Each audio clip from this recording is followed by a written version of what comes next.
All right, welcome to the UCW radio show. And as you guys know, we've been doing this for a long time, over a decade, maybe 15 years. And we bring on some of the most motivational, inspirational people on the show to share their stories because they've done some great things. They inspire so many people. And our guest today is no different. From DIY, HGTV, from having a rose in his mouth, going centerfold in fitness magazines.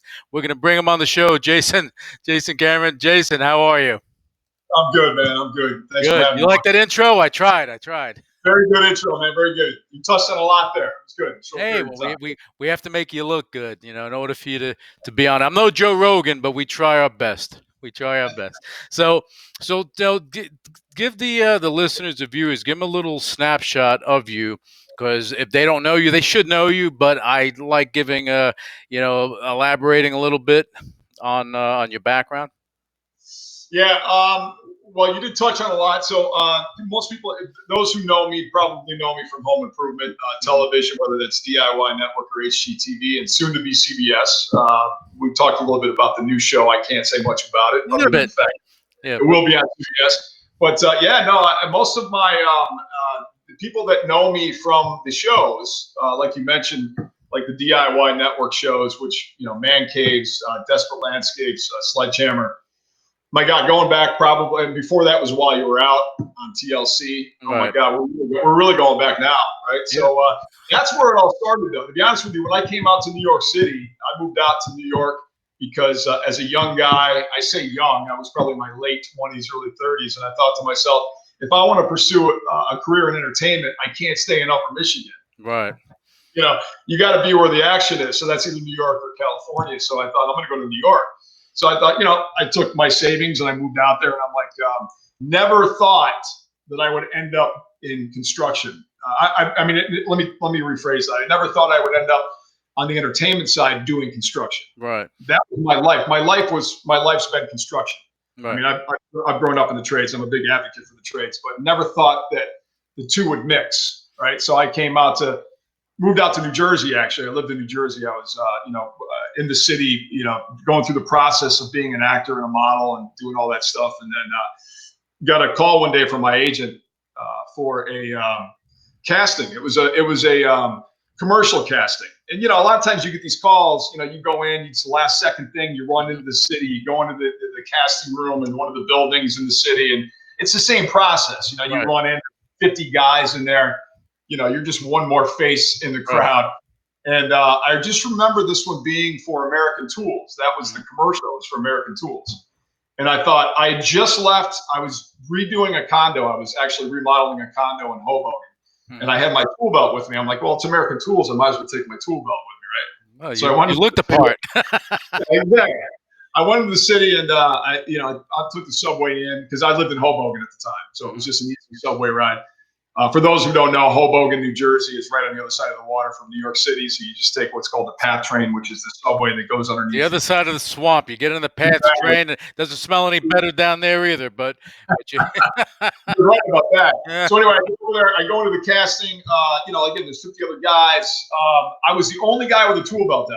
The only guy that went in with the tool belt on. So that's all right. This is cool. So I walk into the room. All castings are the same. You walk in, there's 3 people sitting at the table. You got to slate your name, Jason Cameron. And I just remember the guy saying, so Jason, we want you to work on there's basically a piano bench in front of me.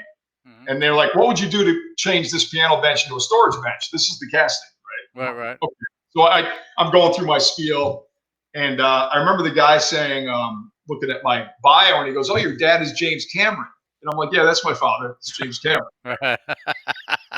He obviously, James Cameron is it's not an uncommon name, but I'm like, I'm going to use it. I might as well use it to my favor.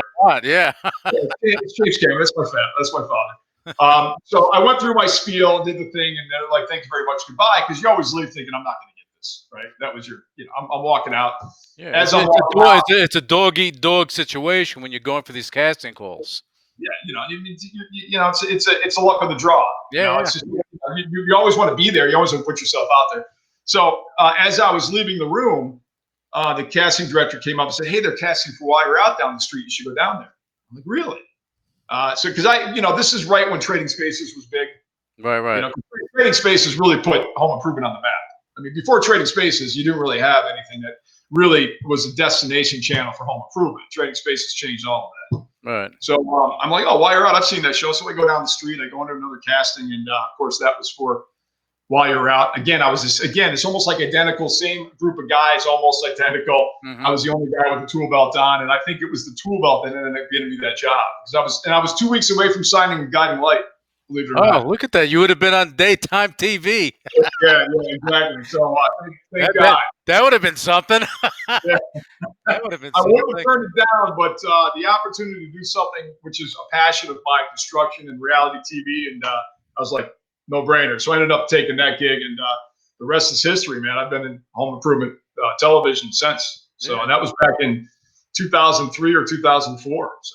And you come from a construction background. So people understand. I mean, you've done a number of shows, but you also you weren't born in Michigan, but you lived there for a while. You went to school over in Michigan, and Yeah. you got used to that cold weather, so you kind of know what the chill's like. Never get used to it. No, you don't, man. I mean, I lived there for a bit too, and that chill. I don't miss it, Lewis, man. I'm telling you, I don't miss it at all. I just talked to a friend of mine up there. It's already snowed, and I'm like, I thank God. Yeah, no, that's not snow. That's like you go like in New York, you maybe get an inch, 2 inch, 3 inches over there. Average 6, a foot and a half, and you're trekking through that stuff. It's kind of. It was nothing when I was growing up there to wake up and there was basically a foot of snow and 2 feet on the ground. It was nothing to wake up to that. It was nothing to go outside and you're shoveling out the whole time or snow blowing. It was just I mean, it's a long winter. The UP's a long winter, but beautiful. Oh, yeah. Beautiful up there in the summertime, but it's just not for me. But so I grew up in the trades all my life. I'm a big advocate of the trades. I always I do a lot of speeches and I work with a lot of kids and I promote the trades. So what do you do with the kids? Let's talk about that because that's the good guy stuff. This is the good stuff that comes out of the things you do. No, absolutely. I'm because I'm such a proponent of the trades. I love working with kids. And when I say kids, I'm talking teenage. Oh, kids. did you notice? You notice this right behind me? You notice this? What's that? That's you. If you put me on a big screen, you'll see it. I was just going to say, how do I make this bigger here? I just click just go big screen. But I gave you a proper entry onto the show. I appreciate that, man. But listen, I was one of those guys. I mean, my mom and dad split when I was very young, so my dad wasn't around much. We spent a little time with him, but it was my mom that raised 3 boys on her own. God love her. Yeah, God love her. She worked 3 jobs and did what she had to do to support us. But that being said, I sympathize with that. I sympathize with it. Went through the same thing. So all the mothers out there, God bless you, that take care of boys or girls and raise them. Do what you got to do for them. It's an amazing thing. So, and she graduated. She went back to school at 40. Graduated on the dean's list and became Teacher of the Year. So, big props. I love it. Yeah, no.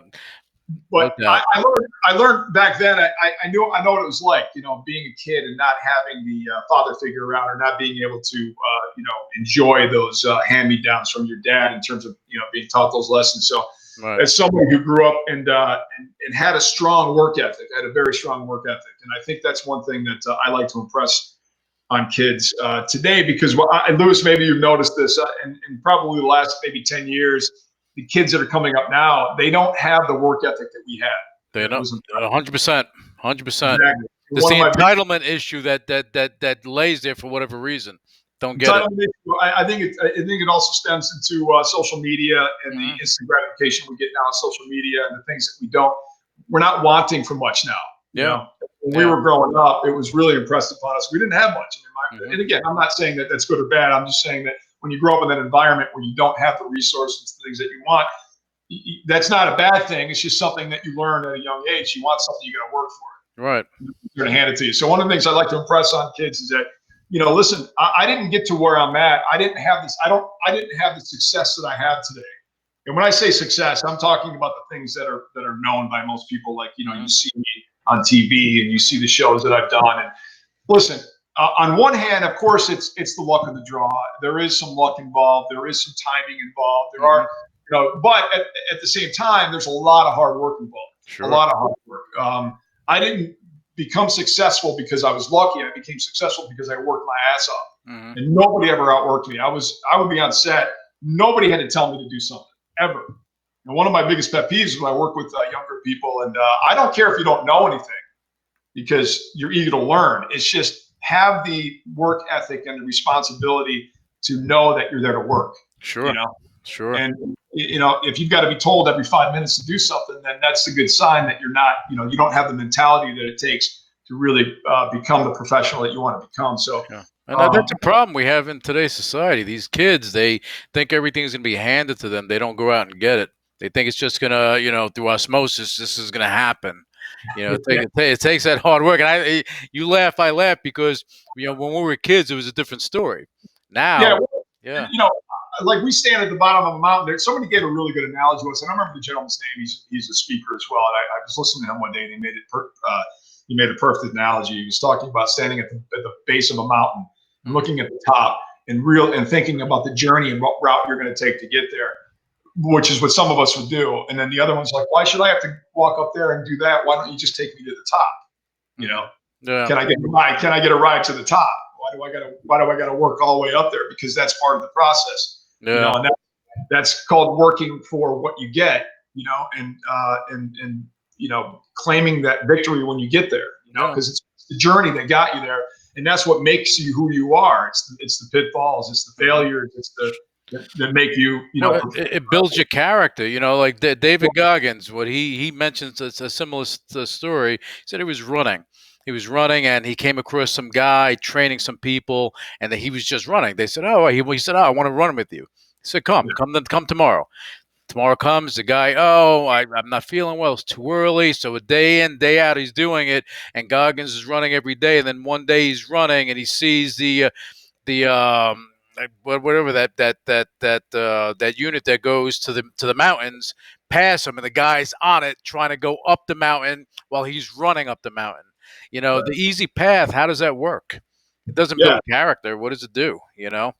yeah, no, it does, and it doesn't force you to understand the how to get over these situations and how to Yeah, adapt and how to overcome. yeah, So I'm a huge advocate of that. But working with kids is great because it gives me an opportunity to explain to them, what the real world is really like, sure. and how to prepare for it. The work ethic you need, the honesty and the integrity that you need. Integrity is a huge thing as well. Hmm. So yeah, I love that aspect of being able to give back, especially to help kids achieve, which is really cool.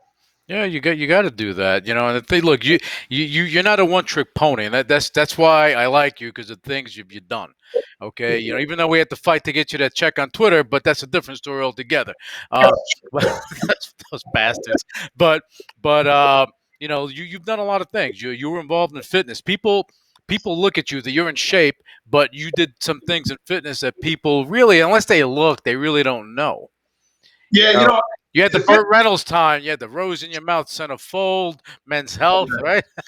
Kurt Reynolds thing. That's funny, man. I remember that. What was the Sports Illustrated where you opened it Yeah, up? yeah, yeah, yeah. Most people don't know that. You talk about the Burt Reynolds, thing that they did, and it's kind of funny that thing. But no, listen, like you, fitness is just part of my life. Fitness is a constant in my life. It always has been. I always say it's my other life. Mhm. Fitness is my other life. And I was lucky. I mean, I was lucky in the respect that when I came out to New York, when I was trying to get in the entertainment world and become an actor, or even do what I'm doing now, which I don't consider an actor. We're on the reality side of the home improvement. You become a character. You become somebody that has a show and people recognize you from that. Mhm. But the modeling thing was a great way to get the foot in the door, and it was a great way to obviously to make money at the time, and it was something that I was already involved in. So I'm like, why not model? I mean, Yeah. I do this every day, and it's funny. You and I had talked a little bit about Mike O'Hearn. I know you're a big friend. I know you're a friend of his, and Yeah. you talk to him a lot. But we're the same age. He's maybe 4 months older than I am. We're all the Um, same age. We're all in the same bracket. there And you go. that son of a bitch, I'm, he looks like he's about 30. Unbelievable, man. I mean, talk about a motivating guy. I mean, Yeah. I watch his stuff. Once in a while, I watch his clips, because I follow him on social Mhm. media. What an inspiration that guy is, because to see him in the shape he's still in, Yeah. versus, I mean, I look back at him when he was, when I was younger, Yeah. as somebody who I was looking at as somebody that, to respect in the industry. And wow, I give a lot of props to Mike O'Hearn because he looks incredible. But that's the model that I followed. I mean, I was just very healthy. And I talked to a lot of guys that I used to compete against, because I competed for a while in bodybuilding, and you had that maybe desire, or that when you're younger, it's easier to fall into that trap where you want to start using, Yeah. Yeah. Yeah.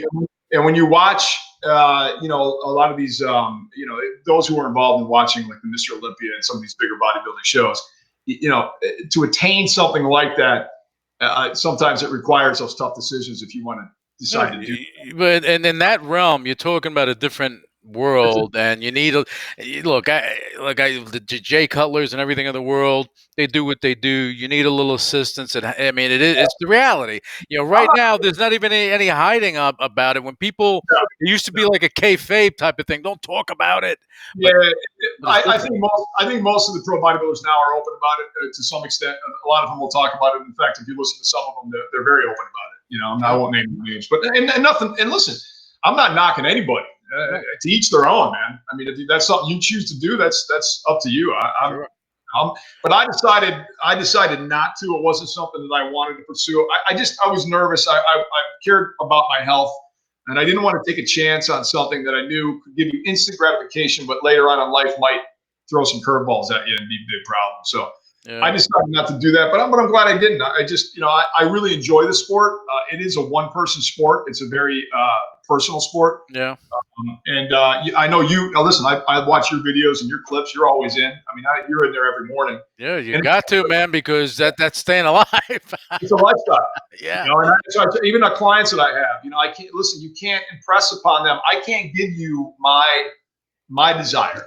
You got to want this. I can't. right, Anybody that I train, it's like, you got to want this. I'm here for you, but you got to right. want Yeah, people don't know that you still train people. this. Yeah, This is part of absolutely. what this is part of your life. See, when you're in that lifestyle, you don't break apart from it. You can't. No. And when you don't train, you're like, you feel just bad. But then you start building relationships that last a lifetime because you have like-minded people. Yeah.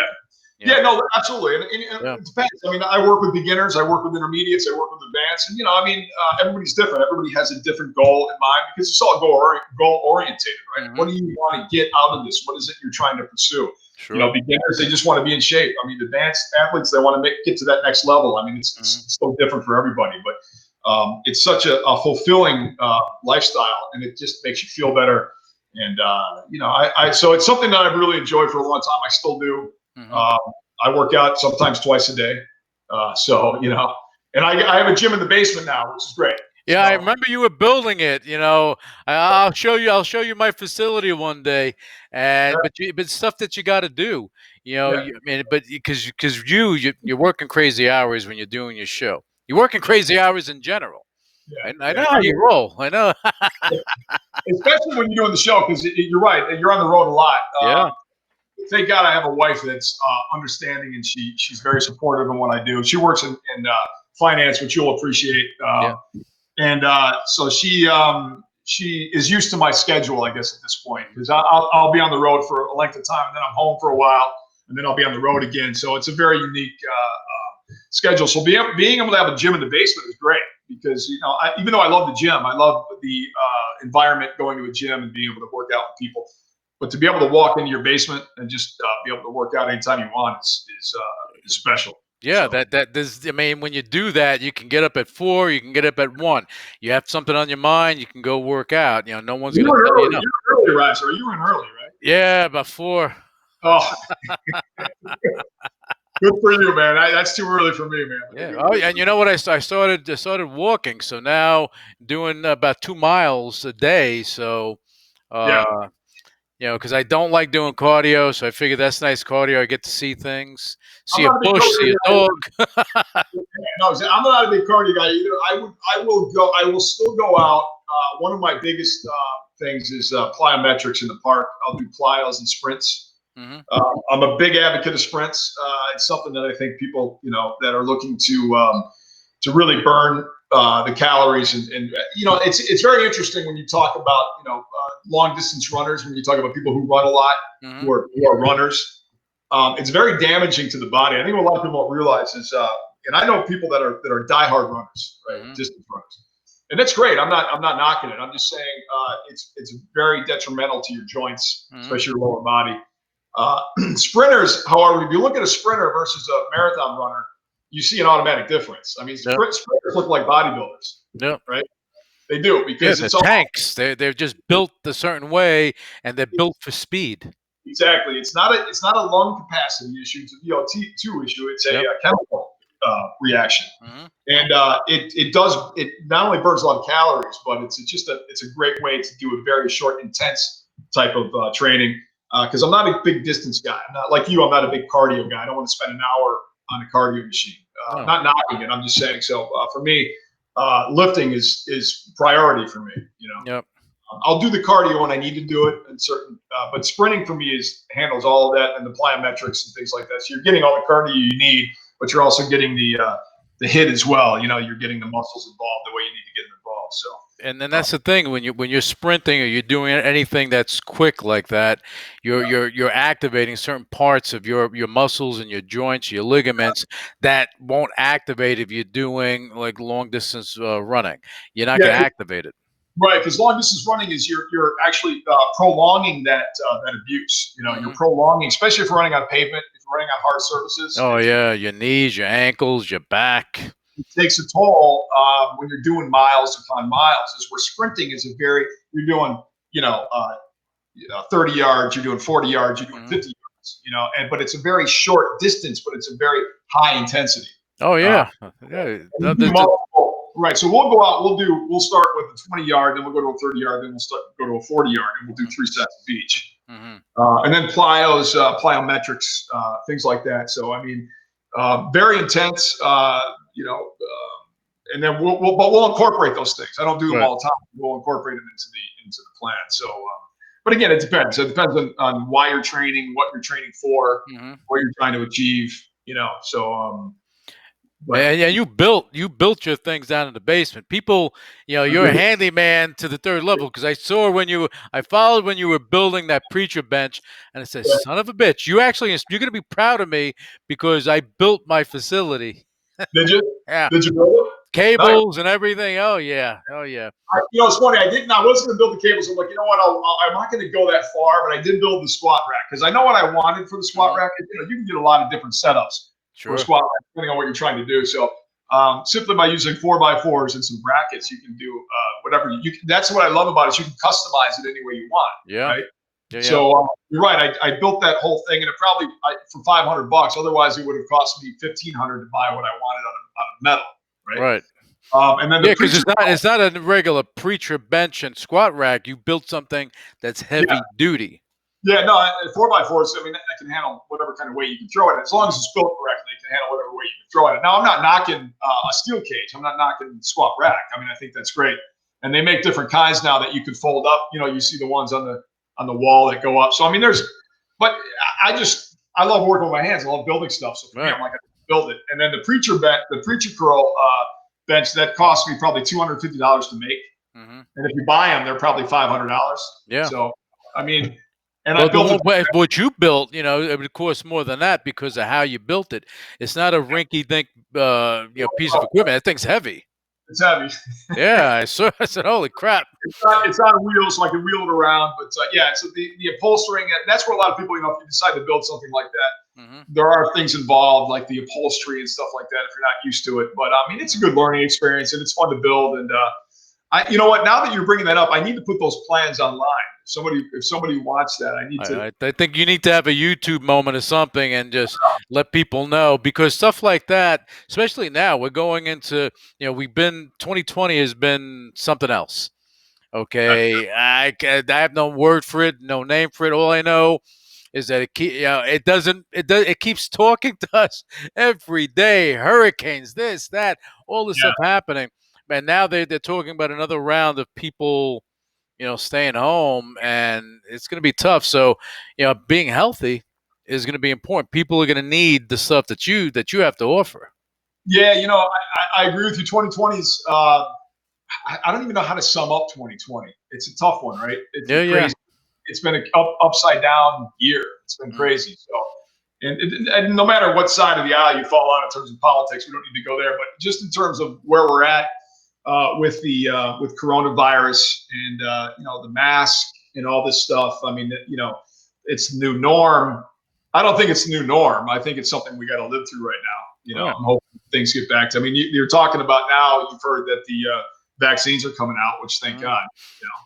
So listen, we've been on this planet for how long? How long have we been on this Yeah, planet? a long time.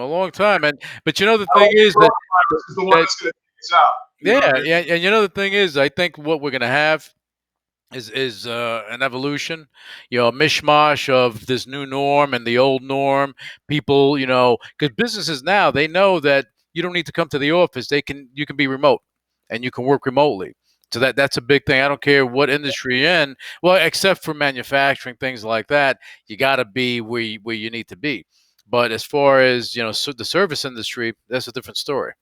That's probably the biggest thing that's changed for 2020. If you want to sum it up that way, is Hmm. just the fact that we've changed our working habits. Now we've now found ways, and probably never have we worked this much from home. People are working from home now. They've found ways to shortcut going to the office. So that's been a huge change. Kids learning from home now, doing the classes online. I mean, life has definitely changed Hmm. completely for most people. Yeah. Especially with kids. So Yeah, that, you just gotta adjust. You have no choice but to adjust because next year we don't know what's gonna happen. It's not even a political thing. It's a matter of let's get past this, get the vaccine out, do what you need to do, get small business back in business. yeah, I mean that's the key. I mean that's the lifeblood of this economy is small business, Of right? So I course. mean, absolutely, and that's why when I talk about the trades, one of the comparisons I'd like to make with the trades, there was a study that was done. I don't know, like I think it was about 5, 6 years ago, and I don't remember what magazine it was in, but it was comparing university and college degrees, 4-year degrees, Mhm, with a trade degree, mhm, right? Whether that was a 2-year, trade school, and mhm, looking at the two and looking at the placement rates for both, right, upon graduation. mhm, And they looked at, I think it was business and tech were the two they looked at for the universities. mhm, And it was terrible placement rate. It was probably in the 40% range. mhm. And part of that reason was because a lot of these things when kids are graduating now are being outsourced to different countries. Yep. So they're graduating in this environment that they don't see a huge demand for. I Mhm. mean, there's demand, but it's not a big demand, and they're a much larger group trying to compete, Right. right? And the trade schools they looked at was a 90 something percent placement rate for trade schools Well, because 'cause that in makes New sense. in New Jersey right now, there are more people retiring than they have coming into the industry, Mhm. right? So there's a huge demand for trades, big demand for trades, and trades you can't really outsource, right? The trades you really physically have to be Oh, here. you're working with your hands. You have to be there to do it. Yeah. You can't outsource that. So that's why I really like to talk to kids and really stress to them to really think about what it is you're trying to do. And if you have a clear vision of what you want to do as a profession, then sure, look at your college route. Look at the things you need to do to attain that. But Mhm. if you don't, and you feel like you're going to college because you're forced to go, or you feel like you have to go, or you just feel like that's what everybody's pressuring you to do, you really need to take a second, pause, and think about the opportunities there are outside of college, right? Because I think a lot of kids end up going to college because they feel like they have to go, Yeah. and they spend all this money. By the time you graduate, you're so in debt, and Mhm. you don't have a lot of prospects depending on what you graduate in. I mean, some people, listen. Some of these, majors that people pick, I'm like, did you really think through that? Did you really think about, what the demand is out there for this? You know, I mean, how these majors come about, I don't know. It's your I guess don't is as good as mine. know. You I hear know, some of them, and I'm like, what did you take? What? Well, you But know why? It's because it's like the easy route. It's the easy route to get a degree, and that's what happens. But at the end of the day, what are you doing with it?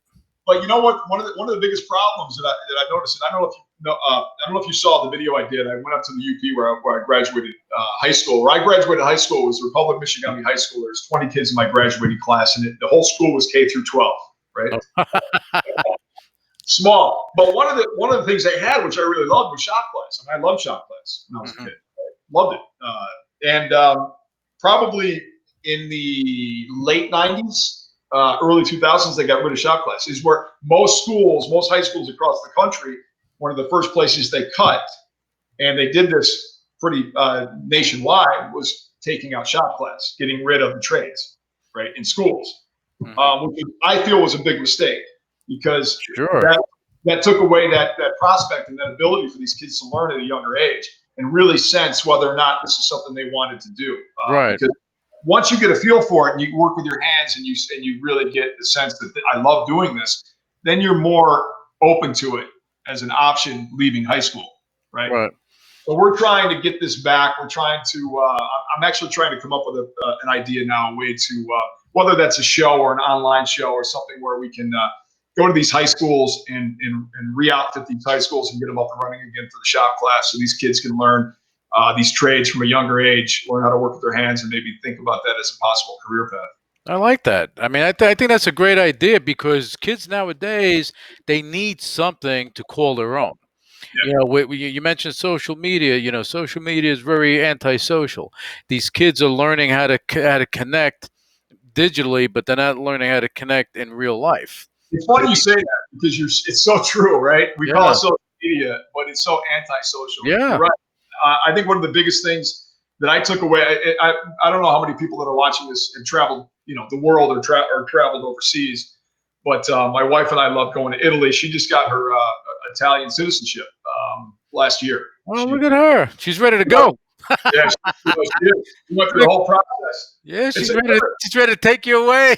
oh, man, she keeps tempting me, but it took her 2 years to do that. She went through her father's side and got her Italian citizenship. But the last time we were there, I kept realizing, and I kept reminding myself every time we walked down the plaza or whether you're in Rome or Florence or wherever you are. The one thing I noticed is that when you see kids in these in these cities in Italy, and you go to the plazas and the courtyards, and they're all like hanging out together, and no They're phone. outside playing. They're Yeah, doing they're stuff. out. Yep.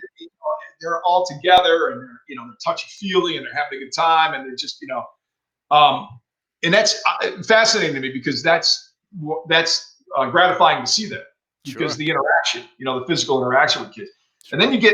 I came home, and not everywhere here. I'm not all kids, but then you get here, and everybody's like this all the time. Oh, I mean, you could be in a room of 8 people, and you're talking to them on your phone. You're not even talking to them in person. You're talking to them on the phone. yeah, and they, I mean, they're texting and whatever. They're right next to each other. It's it's So it's when you say antisocial, it's so true though, yeah. because it takes us away from being social, Well, right? what did Bill Gates say? What did Steve Jobs say? They said that they wanted, like, their kids not to be so stuck in technology. They needed a break. Like Bill Gates said, you know what? You got to take a break, take a few hours, stay away from the computer. And he's a computer. He's Bill Gates, right? But stay Yeah. away from that and go live life. Do something. Live life. Because you need to do it. These kids are so dependent on technology. God forbid your phone doesn't work that day. You're gonna have kids rioting. Yeah, and it's not, I don't want to blame the kids because listen, this is something that That's they all grew they up. know. But that's all they That's all know. they know. They grew up with it. But as Yeah. we were growing up, we didn't have that. No. We didn't have that technology, which thank God, because what we did have was our friends and outside playing and basketball, and we were just outside always. We had to be, our moms dragging us inside for dinner. We didn't want Yeah. to come in. Yeah. You're You know, playing stickball. You're playing, okay. two-hand touch, or right in the middle of the street. I mean that. But those days, you don't see that anymore. No, you don't. Not as much. Not nearly as much. And No, you don't that's see any pickup games. You don't see any of that stuff going on. and that's unfortunate Wow. because it's such a great learning experience. And like you said, it's a very social environment. It Sure. teaches you how to get along with people. It teaches you how to compromise. It teaches you how to take criticism. I think one of the places we are today is I just recently did what do they call it? It's the training that you have to do now when you're doing entertainment, when you're going to be on set, when you're doing camera work. It's something integration training or implicit bias training. Okay. You've heard, Yeah, right? I know what you're talking about. It's like a new thing. Yeah, so you go through this course and you just nod the whole time because I'm thinking to myself, people, I just can't believe this is the stuff that you have to learn. I mean, we learned this when we were like 5 years old, right? Yep. So I'm thinking, wow. I mean, I don't know, the whole thing to me, but I think people are just so easily offended now. Everybody's so easily offended. I mean, everything's so offensive now. I mean, everything microaggressions, right? Microaggressions. Oh, yeah. You see, and it's funny. When we were growing up, you learn how to be thick-skinned. You deal with stuff, but you learn tolerance. You Yeah, you, ha- you have you have friends, black, white, China, whatever it is. You had a eclectic bunch of friends because you're the motley crew, and and you hang out. And that's the way it is. Now yeah, but it's not like that. we also we would constantly not berate, but we would constantly dog each other all the time. Sure. That's part of being in friends in a group. You're constantly you're and if you can't take it, like Man Cave's Tony Saragusa, my co-host, Yeah. was for those Oh, who don't know. he's the biggest ribber, man. He's a ripper from way back, But Yeah. that's the mentality. But it's not an aggressive berating thing. It's just No. more of an elbow kind of thing. You know what I mean? Where It's a you just brotherly thing, I mean that's what it is. Like big brother, little brother, side right, brother, whatever it is. You're gonna go and push the buttons because you can't. pushing buttons. Yes, thank you, Yep. pushing Yep. buttons. And it's in a way where it's a friendly kind of thing, but you're so you learn that, and you're right when you're in a group of guys like that. And you're right. I had I had black friends, Asian friends. I mean, we always had a blast together. But we'd always ribbon each other all the time. Sure. But it's like now you're in an environment now where you've got to think about everything you say and everything you do and every motion you make. Yep. It's like it's very frustrating sometimes, But you just have to adapt to the environment we're in now, which is unfortunate. But when you hear you go through these online things, these implicit bias training thing. You're hearing these things like, oh my God, is this the world we're living in now? Wow. Yeah. I mean that's the way it is, and that's why these kids are learning things. They're learning. I mean, in my opinion, they're learning how to be weak. They're not learning how to deal with it. Yeah, and that's the thing with the cancel culture, or even with the we talked about trophies and Hmm. everybody the participation trophies and things like that. It's just like I just shake my head because it's not the world I grew up in. No, let me tell you something about that. One time, I went to someone I knew. Their nephew was playing little league. They're playing, and I'm like there to cheer him on, hitting home runs, base hits. I said, "All right, what's the score?" The person says, "Well, we really don't keep scores." You don't keep score. I said, "What do you mean you don't keep score? Somebody's winning, somebody's losing." Oh no, no, everyone wins here. I said, "Are you kidding me?" And then at the end of the season, they all got participation trophies. I don't understand how that Now, works. I'm listening to you. That drives me nuts because Yeah. I've had this conversation. I coached little league for years, Hmm. and one of the reasons I quit is because of this very thing. Yeah. And it drove me nuts because I love the kids. The kids had Yep. a blast. Kids want to go out there and they want to have a good time, right? They want to Sure. have fun. And what drove me nuts was that a lot of the parents would come in and they'd be, "Why isn't my child playing here?" And it was the parents that drove me crazy, not the kids, Oh right? yeah. Well, it's always the parents. Right. Everyone wants to be a coach. Yeah, everybody wants to be coach. Everybody wants to get involved, which is fine. I don't mind. But when you get, it gets a little nuts sometimes. But I would always teach the kids, listen, I'm not a participation guy. I'm like, your kid's playing second because he's good at second. This Hmm. child's playing over here because they're good at that. If they want to play someplace else, that's fine. We can work that out. But there is a winner and there is a loser. Hmm. And you have to teach children how to lose with respect and how to win with respect, Sure. right? You have to teach them both. It's Well, very it's important. character building. It's character building. Yeah. What drives me crazy is that you're not, in my opinion, you're not doing the kid a lot of favors by not teaching them what losing is about, because that's going to happen in real life. In real That's the life, thing. win everything, you lose a lot, Yep. right? So the losing is what makes you the person you are, Yep. not the winning.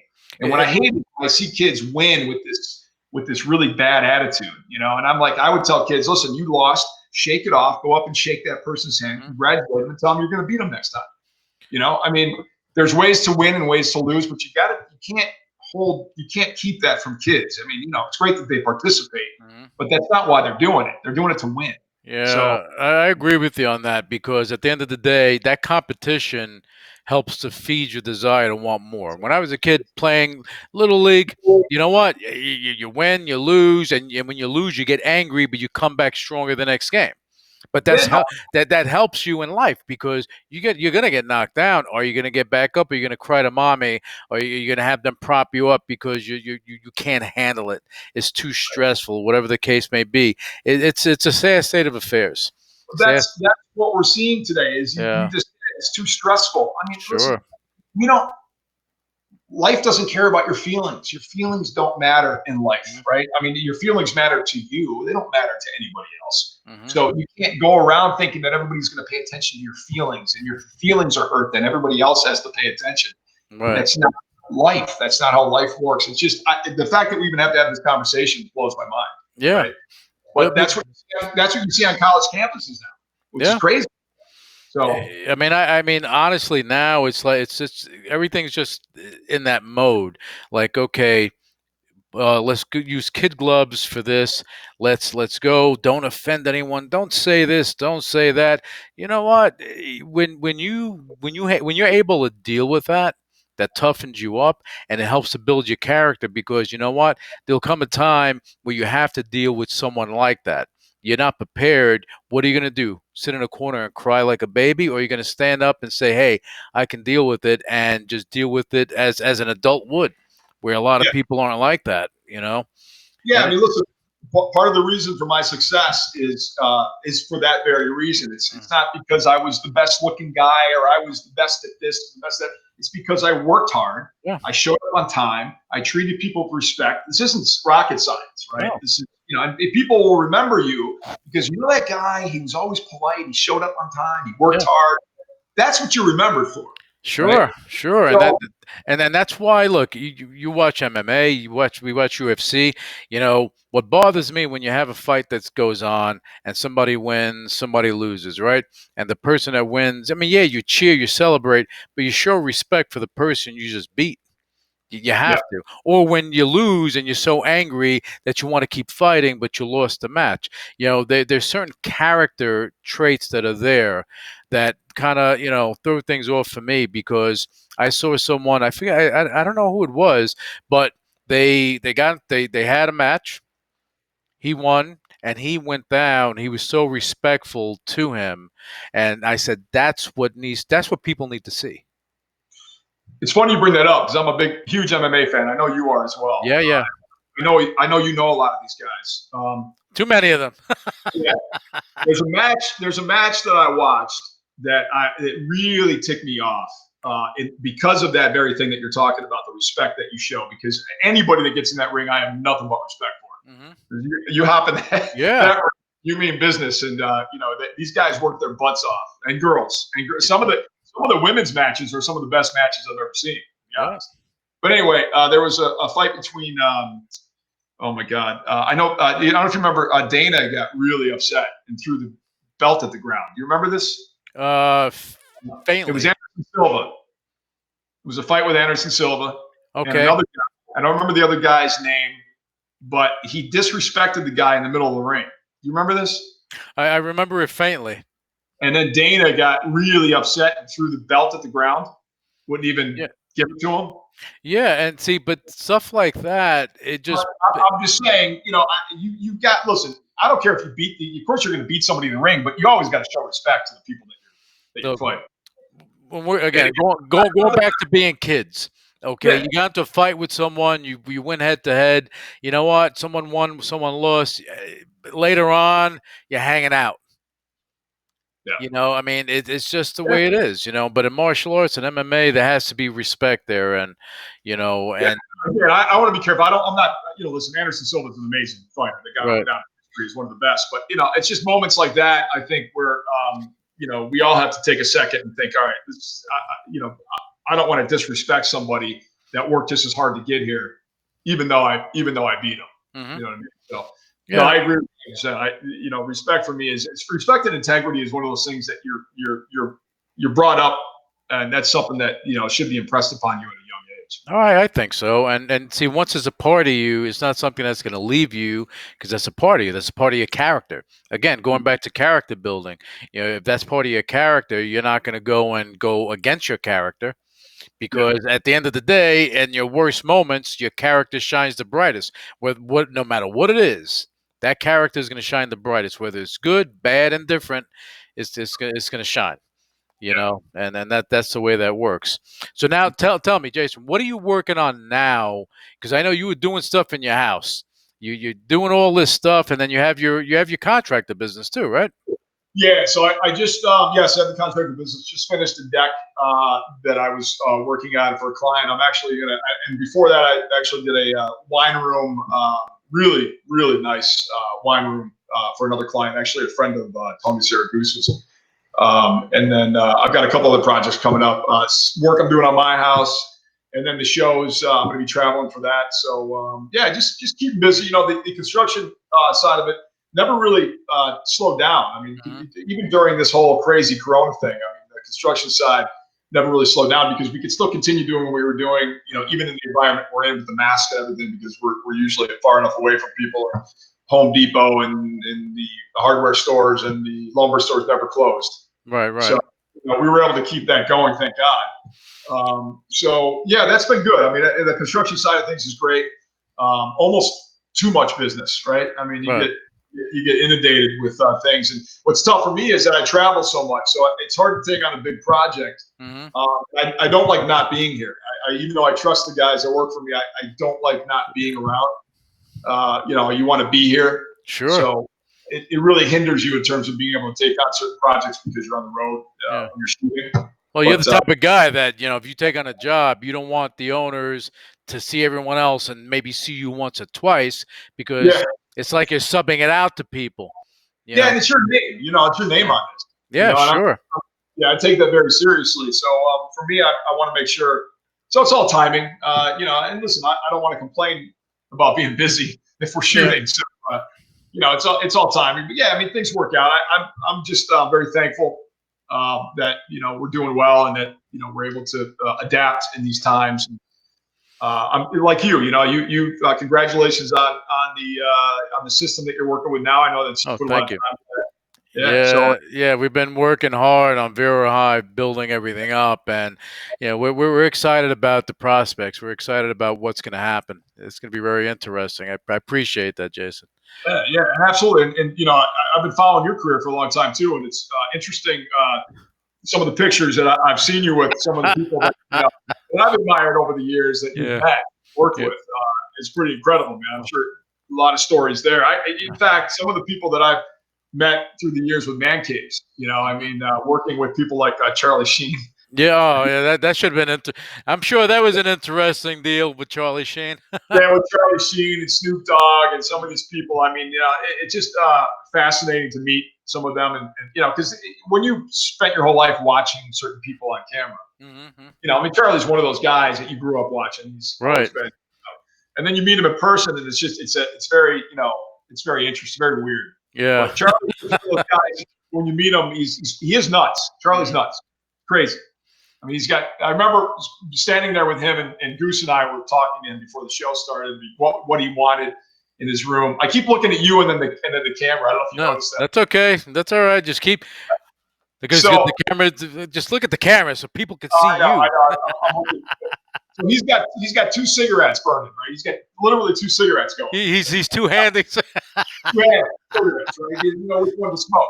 But And I remember Goose looking at him and saying, "What are you nuts? What are you going to get cancer with two cigarettes?" And I remember him looking at Goose and he goes, "I don't believe in cancer." So I'm like, okay, he's all right. something else. I mean, Chuck I just want Zito used to be his bodyguard back in the day, and he to, hasn't changed. He hasn't changed no, who he is. I tell you what, man. But he's the kind of guy who would literally give you the shirt off his back. He Yeah. really is. I mean, he's very loyal to his friends, very loyal. Hmm. And but he's crazy. It's a little And eccentric, but then again, people may think what you're doing is weird or what I do is weird. So we're absolutely, we're a bunch of weirdos, but we make it work. we make it work. Man. We make it work. That's It's fascinating though when you work, doing this kind of career and the mhm. people that you meet. It's Yeah. I love that side of it. And you know what I told someone, and you'll agree with this, and you'll understand. Like, I remember one time I was in Ohio, and I was with Bruno Sammartino. I met him maybe 20 years prior, when I was younger. So when I met him, I talked to him, and and he said, and he knew me by name. And I was thrown back, and he said, "Lou, how you doing? How's the family?" I said, "Wow." I said, "You remember?" He said, "Yeah, I remember." And he's from Pittsburgh too. So when I had him on, we were talking, we took pictures and everything. And then 2 months later or 3 months later, he died.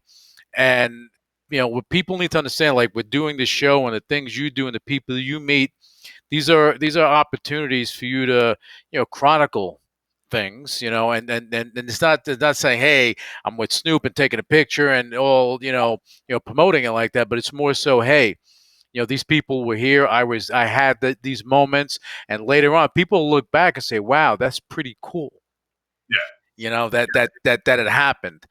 yeah, Think about it. Later, and then in 15, 20 years, they're gonna look back and say, "Oh shit, you were with Charlie Sheen, you were with Snoop Dogg, this one, that one," and they'll look back and it'll be a conversation piece. yeah. I'll tell you a funny story about Snoop Dogg. Yeah, It was a when the reason that whole thing came about. The reason we did a man cave with Snoop Dogg, and this was back when he was doing his show Fatherhood. You remember that show? yeah, yeah, Yeah. So he was living in. I don't know if he still lives in the same house in L.A. He might have moved by now, but but I that's was watching. that's the house we had that little area in the back, right? He had his little playroom. Yeah, I don't know if he's still there or not, but Okay. I just remember watching his show, right, Fatherhood, because I used to watch it. And I remember him leaving the house and walking out to his what was his man cave, which was an 8x8 or 6x8 tool shed, Yeah, yeah. right, with That lawn furniture and an old 19-inch RCA. And I'm like, that's Snoop's man cave? Are you kidding? I just remember thinking to myself, I'm like, that's what he's in with lawn furniture. And it wasn't even nice lawn furniture. It was like broken up lawn furniture, right? I'm like, that's Snoop Dogg. So I took it upon myself to call his manager. I got a hold of his manager. I said, listen, man. I said, I told him who I was and what I do in the show, man caves, and what we do. And mhm. he goes, Snoop needs a real man cave. I mean, are you kidding me with this? So he agreed, and we hooked it up. Him and I worked it out where we got the show involved, and that's how this whole thing came about. So we go out there, and he was the day we started shooting. He was also shooting at the same time. So we had two production companies at his house. We had our production company shooting man caves, and he had his production company shooting Fatherhood at the same time, Right. right? So we were on we had already taken out his old shed, which we donated. We Mm-hmm. got rid of it. And we increased the concrete pad that it was on to basically he went from I think it was maybe an 8x8 to a 12x16, Okay. right? Was the size. So we had already poured that. So we're standing on the concrete pad, myself and Goose, and I don't remember who else was with us at the time, but we were talking about the view that he had in the back because initially the original plan called for no windows, Mm-hmm. right? So we're looking at this amazing view he's got, and Goose and I are like, he needs a window. We got to put a window in this, right? So Goose goes, go tell her to put a window in, right?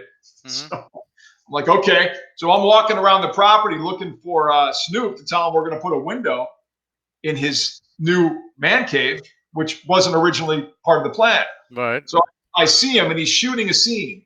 And I step out because you know how sometimes you walk in and you step out Yeah, because you're in. yeah. And the producer's like, no, go tell him. They wanted me to surprise him and walk in. I'm like, okay. So I go in, interrupt his scene, and I'm like, hey, Snoop, I'm really sorry to interrupt. We got a little dilemma back down on your new man cave. He goes, what's that? I said, we want to put a window in because you got this amazing view. So I wanted to let you know we're putting a window in. And he looks, he goes, MFer, I want one way in, one way out. That's it. So I go, no window. That's funny. And Yeah, I could see him making a comment like that. That's yeah. hilarious. And he didn't mean the MF in a bad way. It was just, I think that's the way he addresses certain people. Yeah, but that no, but that I could see him being very very smooth about it as well. Just Oh yeah, saying, in the way only Snoop could say it, right? In the yeah, way yeah, yeah. it was funny because no, he didn't want any windows in his man cave. He wants he wants his privacy. So it Yeah, was well, funny. I would think he's there, and then he has his TV, and Oh, we he's hooked him up, man. I think we had two or three, at least 350s in there. yeah. So yeah, no, it's state of the art. Everything's state of the Oh, art. And we I saw the end result of that. That's why I said he was there, had his yeah, TV, the video games, and everything all hooked up. I didn't we had know he had. I didn't know he yeah, had the other thing with the lawn chair and everything. yeah, and then we had I don't know if you saw this or not, but apparently Snoop's favorite meal and favorite food is from Denny's. He loves Denny's. Ah, He eats Denny's every day. right, So what we did is we got him a red phone, like the president's phone, right. and when he picks it up, it's a direct line to Denny's. That's funny. That is funny. So he loved that, man. He got a kick out of that. So that was a lot of fun. Shows like that, we have a blast to them. Listen, 90% of the shows that we did 15 seasons of Man Caves, believe it or Wow. not. And then 14 seasons of Desperate Landscapes. So, but every episode that we did, 90% of them were with a regular guy, right? Mhm. Somebody who was just very appreciative, just a normal everyday guy who loved it, and who and that was what we loved to do. We loved to give Right. back to the guys that were just loved the show and wanted a really cool man cave. But occasionally we would do these celebrity episodes, which were a lot of fun to do. Hmm. But I mean, I think one of the biggest things we got from people is like they can afford their own man cave, which of course they can. But part of the entertainment value is doing that. And Sure. something like Snoop is just a fun episode to Oh, do. And that's a fun project because you do it and it's like this is what we did for you. It's not about them affording it or not. It's about uh, showing the world, hey, this is just a cool show, a cool yeah, thing to do. I mean, listen. At the end of the day, I mean, when you're talking about home improvement, entertainment, home improvement TV, it is entertainment at the end of the day. It's Sure. entertainment, right? So, I mean, we try to impart a lot of knowledge, like I do, I always do on the shows, Hmm. on man caves, on desperate landscapes. We'd always try to do that, but it's a balance, it's a tight balance that you walk between the information that you impart and the entertainment value that you provide. Right. So um, but I'm a big fan of when it comes to home improvement television, Hmm. really get somebody getting something out of it. So getting some good knowledge. It's funny. I always used to a joke with one of my biggest pet peeves when I watch home improvement shows is if I see somebody on TV with a tool belt on, there's no tools in it. Oh my God. It drives me nuts, man. The, Because my the, tool belt weighs about 28 pounds. So if I see somebody with a brand new tool belt with no tools in it, it's yeah, kind no, if you got a tool belt, you need tools in there. And of you know what? You know the thing is you mentioned about people learning. Yeah, I think that's the most important thing. Look, my fiance, she watches all these shows. She loves it. She learns. She has me doing things, but it's like your mind starts working a little extra, and you say, "Hey, I can do this." But when you see these home improvement shows, when they're actually doing something to help someone, like with what you guys do, and you're doing that, and you see the reaction, the legitimate reaction of the person, that is that's what touches you, and that's why you say, "Hey, you know what? We did a good thing." And I think yeah, that's no, the good stuff that comes out of the shows. yeah, no, absolutely. I think if you're going to talk to most people about when they watch home improvement shows, they love the beginning, they love the end. Hmm. You know, Hmm. but you're right. You're right. The reaction at the end is the money shot. It's what we all look forward to. It's what I mean. You hope is going to be like for example, we did a show recently with LaMarcus Aldridge, Hmm. um, and he did a makeover for his high school coach. Okay. So LaMarcus, for those who don't know, LaMarcus Aldridge is a NBA player, Hmm. well-known NBA player. Guys like I don't know 6'11". That's I remember someone that's running back and forth that'll have knee problems at some I point. remember, I remember standing next to him, and I just felt like a 5-year-old standing Yeah. next to him. Oh, I know how you feel. One time I was with Steve Hess. He used to be the strength coach for the Denver Nuggets. He invited me to the Garden. I went there, and he brought some players over. I'm looking. I'm like, this guy's like 6 foot 100. Okay. Yeah, good guy, but amazing basketball player. But anyway, so so San Antonio, right? I Hmm. think Marcus San Antonio, right? So anyway, we are making over his space for his coach, and he had an amazing story about his coach, how his coach came in and made a huge difference in his life. And if it wouldn't have been for his coach, his high school coach, he would have gone down the wrong path. He never would have made it to the NBA. So he wanted to give back to his coach. So the coach's reaction when he came into that room that we made over for him was, I mean, we were all in tears, and they were hugging each other, and it was just a very heartfelt moment. And it was something that really made a big difference in his coach's life, and to be able to for LaMarcus to give back somebody like that was really cool. And that's what the new show is about. It's about I like it. Yeah, it's about somebody like LaMarcus or an all-star or a celebrity giving back to somebody in their past that helped them attain their where they're at today. Well, when you're growing up, and especially you're an athlete, and there's always that one person or two people that helped you along the way when nobody believed in you, and they help you to get to where you want to get to. Some people forget about this. Yeah. But like with Aldridge, him remembering this, that makes me feel better that, hey, you need more athletes like that. And that's why I like it when athletes, when they're retiring, that they give back to the younger players and teach them that this is Yeah. the good way to do things. You handle your finances this way. Don't forget the people that helped you on the way up, and be respectful. And that's a really, really, really that's a really good thing you guys are doing, and I think that's going to be a hit. I Yeah, like it. I think so too, and I think I'm really excited about it because it's something I believe in, and it's Yeah, I do like that. You're right. I think we all get to where we're going with help. sure. Nobody does it alone. So No. being able to look back and give credit where credit's due, and give back to those who helped you along the way is huge. And that's good to see. Like when you meet some of these celebrities and some of these athletes that have attained such a high level of success, and then to see them, talk about the people who helped them get there. Mhm. And if they wouldn't have been helped in that way, they probably never would have made it to that level. So yeah. And I want people that are listening and watching the show to understand that. See, Jason is probably one of the most humblest guys out there. You won't hear him bragging or doing all this stuff. I'll brag for him because he's done a lot of things, and he holds his wife in the highest regard. I know you do, and your relationship is a yeah, it's a big part of why you're able to do the things you do, because you have a partner that's with you, that has your six no matter what. Yeah, that's important. Listen, without a doubt, I mean, I give my wife a ton of credit just because she's amazing at what she does. She has her career; she's professional, and I have nothing but respect for that. But she's a huge support. So you're right. I mean, I think whether it's your wife or your family and those who are around you that give you the support you need is vital. Yeah. You wouldn't be able to do what you do. And congratulations to you on the when's the big date for you? Oh, we haven't said it yet. We're in pandemic mode. Sure. Thank you.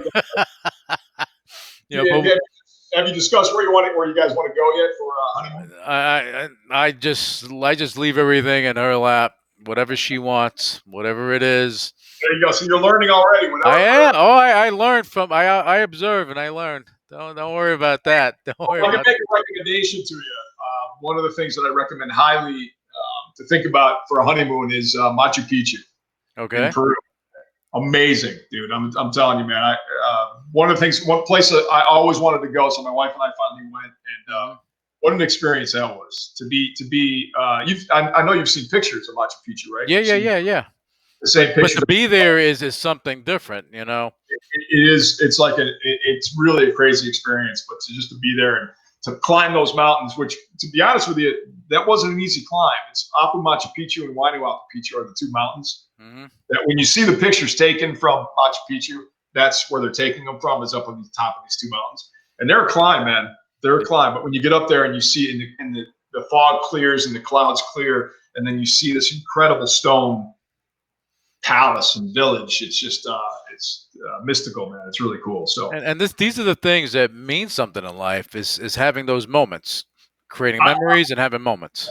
yeah, absolutely, Yeah. absolutely. And to be honest with you, as somebody who is a builder and a tradesman, a carpenter, I was fascinated, absolutely fascinated by looking at what the Inca were able to accomplish with the tools that they had at the time, Hmm. right? You're talking back when I think when the conquistadors came over is when they dropped everything and left. Hmm. And you can literally see where they were working on something and then they just walked away. And that was it. They just, it was forgotten about. But the precision with which they were able to cut these stones, I mean, you would see the mountainside come Hmm. down, right?